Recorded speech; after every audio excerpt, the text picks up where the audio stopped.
Hi, this video is for parents who know nothing about Minecraft, but they have kids who want to play Minecraft, and you as a parent are wondering, is it a waste of time? Are there any positive aspects to playing it? Is it even safe to play? As a parent of two Minecrafters who plays Minecraft himself, I may be a little bit biased here, but I have to say Minecraft is a great game, not just for kids, but for anyone really.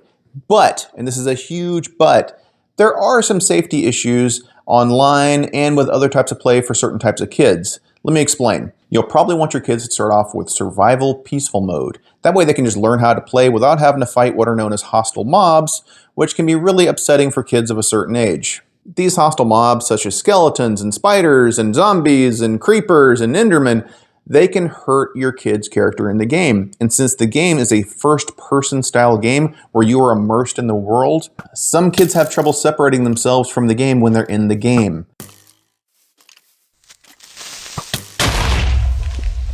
So it's no bueno when they get hurt, much less die in the game.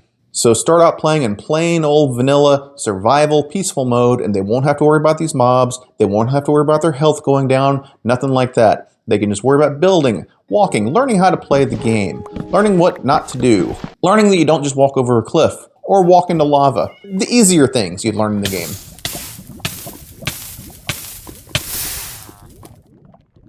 But this video isn't about how to play the game. I'll provide some links in the description for that. So let's talk about online play. First off, for nearly every type of online play, you have to know how to play the game anyway. So again, start out with survival peaceful mode, learn how to play the game first. After that, if your kid really wants to play online, just know that online Minecraft gameplay is the Wild West. Some games are perfectly suited for people of all ages. Some games, not so much.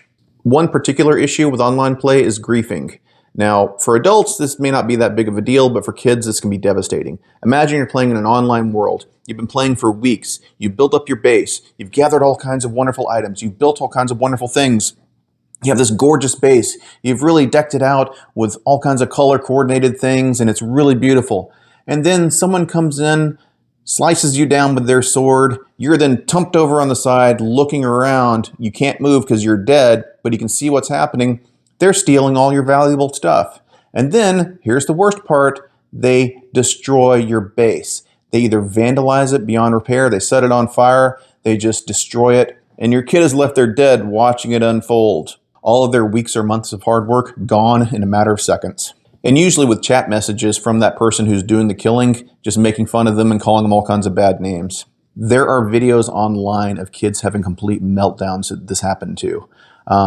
The kind of things where it's traumatic. They require therapy after this. Griefing can be really, really traumatic for some kids, especially the younger ones.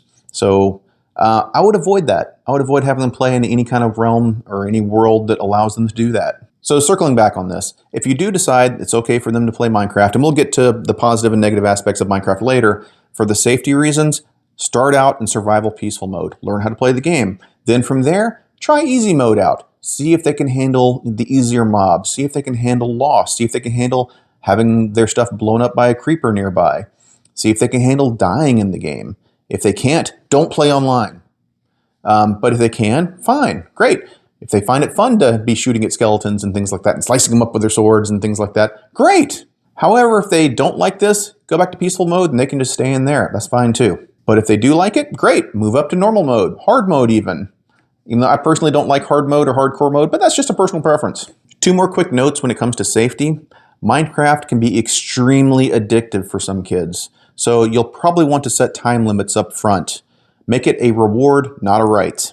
Second, some online games let you pay with real money to get certain perks. So if you have a credit card hooked up to Minecraft, be careful. So let's move on to, is Minecraft actually worthwhile to play? Are there any positive benefits to playing Minecraft? One benefit that comes to mind when you're playing in a multiplayer world or a realm is if you have a cooperative play where it's just your kids and their friends and they're building things together and things like that in the world, that can be a nice substitute for a play date when you can't do a play date really quickly.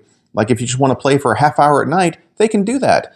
When normally it would take you 15 minutes to get to their friend's house and 15 minutes back in the school night, and they can't really do that, but they can jump online for a half hour and play with their friends there. That is nice. As long as the friends aren't jerks in the game and actually play cooperatively. They can communicate and chat or over their phones or various different, voice over IP sort of things, and they can talk and play, and it's all good. Learning to play Minecraft cooperatively in general has all kinds of benefits. For instance, this is me anecdotally speaking, but when my kids were younger and they would play, I found that a lot of their cooperative play would carry over into the real world. For example, my wife and I would say, "Hey kids, you got to go do the dishes." They would then immediately look at each other and say, "How about this? I'll load the dishwasher if you go gather all the dishes from around the house." The deal, deal. And they would just go do it. That comes right out of Minecraft, where they would just separate a task, say, this task has to get done. How about I go gather the wood, you go gather the cobblestone, and then they come back and they have all the stuff they need. Playing cooperatively in Minecraft helps tremendously in the real world. At least that's been my experience. But then there are a lot of games that have that quality, so what sets Minecraft apart? Well, there's two other things I can think of. One is creativity, and the other is logical thinking. When it comes to creativity, you can do pretty much anything you want in Minecraft in terms of building static objects. You can build any castle you want. You can build any statue. You can have some crazy things. There's also water effects and other things you can do to make it really neat. You can make things glisten and whatnot. But you can build some really gorgeous things in Minecraft. For instance, there are people that build things like this. Ooh. And this.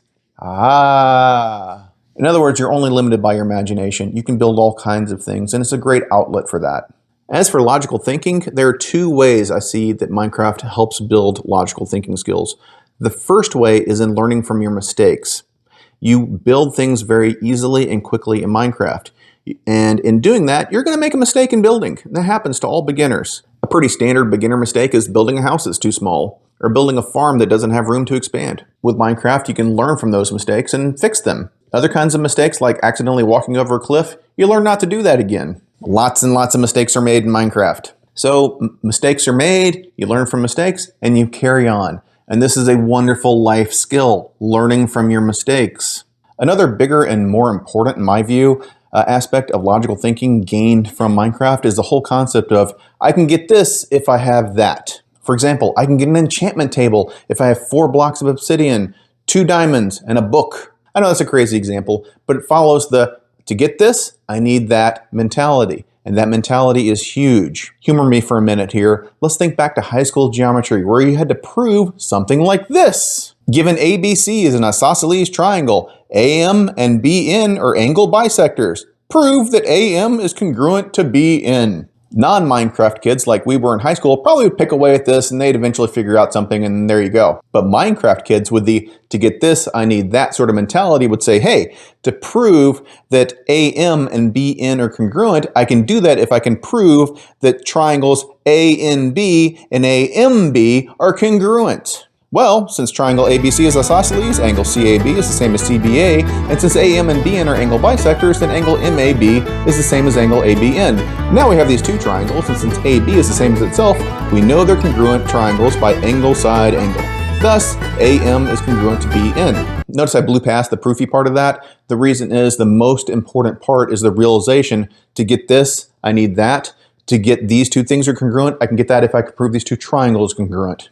Once you make that realization, it's downhill from there. And that's just one example of this type of reasoning. In my former profession of software development, this type of reasoning is huge. In writing any real software application, you tier things out, you stub things out, you stub out classes and methods.